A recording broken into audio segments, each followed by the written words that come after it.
Participate করতে পারি আমরা, সেটা একটা ধারণার ভিত্তিতে ওনারা আমাদের কালচার, যে ইলেকশনের যে কালচার, সেই কালচারকে বিবেচনায় নিয়ে ওনারা এই মহড়াটা আয়োজন করেছেন।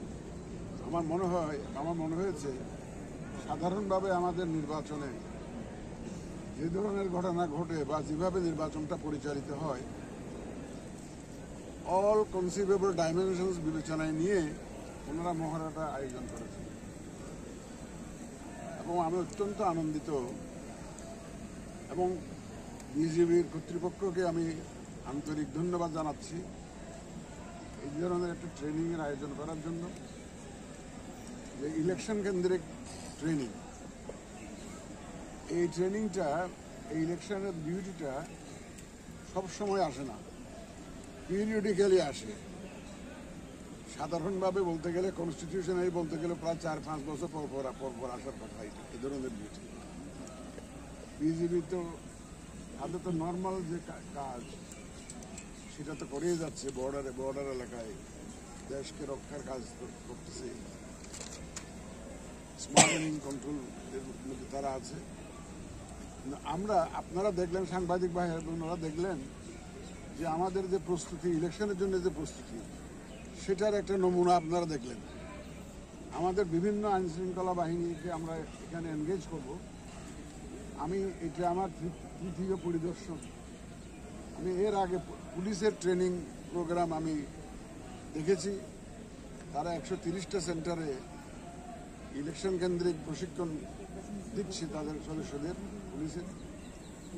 আমি আনসার বিডিবির প্রশিক্ষণের একটা মহড়া আমি দিয়েছিলাম, সেটাও দেখেছি। ওনারাও প্রস্তুতি নিচ্ছেন ইলেকশনের জন্য। আজকে বিজিবিরটা দেখলাম। আমাদের প্রত্যেকটা আইনশৃঙ্খলা বাহিনী যে কমিটেড এবং তাদের যে একটা বলবো যে প্রস্তুতি এবং তারা যে একটা দায়বদ্ধতা জায়গা থেকে তারা যাতে সঠিক দায়িত্বটা সঠিকভাবে পালন করতে পারে, সেই জন্য তারা তাদের সদস্যদেরকে তারা তৈরি করছে। আমি অত্যন্ত আনন্দিত এবং আমাদের নির্বাচন কমিশনের পক্ষ থেকে আমি বিজিবির কর্তৃপক্ষকে আবার ধন্যবাদ জানাচ্ছি এই ধরনের প্রশিক্ষণের আয়োজন করার জন্য। এই প্রশিক্ষণ আমাদের নির্বাচনে বিশালভাবে একটা, আমি বলবো যে, প্রভাব ফেলবে এবং আইনশৃঙ্খলা রক্ষায় এটার একটা বিশাল প্রভাব থাকবে। আমি আশা করি এই সব আইনশৃঙ্খলা বাহিনী মিলে, আমাদের সাংবাদিক বা এরা মিলে, এই যে আমাদের প্রায় 13 কোটি ভোটার মিলে আমরা যে জাতিকে যে ওয়াদা দিয়েছি, আমরা এই যে একটা সুন্দর সুষ্ঠু নিরপেক্ষ নির্বাচন উপহার দেওয়ার জন্য আমরা সেটা ইনশাল্লাহ সবাই মিলে ইনশাল্লাহ অর্জন করব এবং ডেলিভার করব, এই প্রত্যাশা রেখে আমি আমার বক্তব্য শেষ করছি। আল্লাহ হাফেজ। একটি বিষয় জানতে চাই যে আইন শৃঙ্খলা, দেশের আইন শৃঙ্খলা পরিস্থিতি এখনো মানে খুব একটা নিয়ন্ত্রণে নাই, মানে আইন শৃঙ্খলা পুলিশ খুব নিয়ন্ত্রণ করতে পারছে না। তো আপনি কি মনে করছেন যে এই আইন শৃঙ্খলা পরিস্থিতির মধ্যে আগামীতে নির্বাচন হওয়া সম্ভব কিনা? পাশাপাশি প্রতি বছরই ঝুঁকিপূর্ণ ভোট কেন্দ্র কতগুলো এগুলো নিয়ে আলোচনা হয়, সেইখানে আপনাদের আইন শৃঙ্খলা রক্ষা বাহিনীর মোতায়েনের পোর্শনটা বেশি থাকবে কিনা? আর একটা দলের পক্ষ থেকে বলা হয়েছে বেশি করে সেনাবাহিনী মোতায়েন, সেই ব্যাপারে আপনারা কিছু ভাবছেন কিনা? এটার সাথে আরেকটু ইন্টারন্যাশনাল মিডিয়াতে কোনো একটি দলের কোনো একজন বলেছেন তারা নির্বাচনকে প্রতিহত করবেন যদি তাদেরকে এই নির্বাচনে অংশগ্রহণ করতে সুযোগ না দেয়া হয়। আরেকটা ছোট প্রশ্ন, কনফার্ম করে ফেলেছে লটারির মাধ্যমে, এবং ওই সরকার করলো যে সরকারের এক বা একাধিক উপদেষ্টা এই নির্বাচনে অংশগ্রহণ করতে পারে। সব মিলিয়ে এই বিষয়টি কিভাবে দেখছেন? আইন শৃঙ্খলা বলে। আচ্ছা, যাই হোক, আসলে এটা প্রশ্নগুলো মহড়া কেন্দ্রিক হওয়া উচিত ছিল। এখন আপনারা তো লার্জার কনটেক্সটে প্রশ্ন করছেন। এটা একটা নমুনা হলো যে আইন শৃঙ্খলা পরিস্থিতি, আমি বলবো না যে একটা পারফেক্ট লেভেলে চলে গেছে, এটা বলবো না, বাট আপনারা 5ই অগাস্ট 24-এ দেখেছেন কি অবস্থা ছিল, আর এখনকার অবস্থা দেখেন, তুলনা করে। আপনি তো সেফলি ঘুমাইতে পারছেন, সেফলি আসতে পারছেন তো, এখানে পথে তো কোনো অসুবিধা আপনার হয়নি।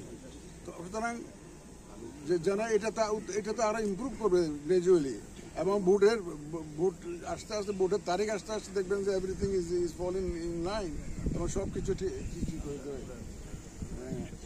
আমরা তো আইন শৃঙ্খলা বাহিনীর সাথে এই কথা 30 তারিখে বোধ না 30 তারিখে আবার বসছি উইথ স্পেসিফিক প্রপোজালস অফ, এবং ওখানে সব ডেভেলপমেন্ট স্ট্র্যাটেজিটা ফাইনাল হবে। এবং আপনারা দেখবেন যে সব কেন্দ্রে আর্মি দাবি করছে। দেখেন পুলিশ আমরা ধরেন 2 জন পুলিশ দিতে পারি, 3 জন আনসার দিতে পারি, আর্মি 1 জন 2 জনের এরকম দেওয়া যায় না। আর্মি তো তাদের একটা কন্টিনজেন্ট হিসেবে তারা মুভ করে। তবে আমরা এই ব্যাপারে সম্পূর্ণ ওয়াকিবহাল এবং সচেতন, যাতে শান্তি শৃঙ্খলা যাতে রক্ষা করেই আমরা যাতে নির্বাচনটা সুষ্ঠুভাবে করতে পারি। আর যারা প্রতিহত করার ঘোষণা দিচ্ছে, যারা সব ধরনের ব্যবস্থা আমরা নিব, যাতে কেউ সহযোগিতা লাগবে, আপনাদের সহযোগিতা লাগবে, সাংবাদিকদের সহযোগিতা লাগবে, দেশবাসীর সহযোগিতা লাগবে, ভোটারদের সহযোগিতা লাগবে। সবাই মিলে এই ধরনের সিচুয়েশন, অনাকাঙ্ক্ষিত সিচুয়েশন আমরা প্রতিহত করব। এবং ইনশাআল্লাহ অনাকাঙ্ক্ষিত সিচুয়েশন হবে না। মানুষ তো সবাই বুঝতেছে যে সবাই একটা সুন্দর নির্বাচন চায়। রাজনৈতিক দলগুলো ওয়াদা দিয়েছে তো জাতির কাছে সব যে তারাও তো সুন্দর নির্বাচন চায়। সুতরাং সবাই সহযোগিতা নিয়ে আমরা ইনশাআল্লাহ একটা সুন্দর নির্বাচন চাই। আমরা সফল কাম হবো।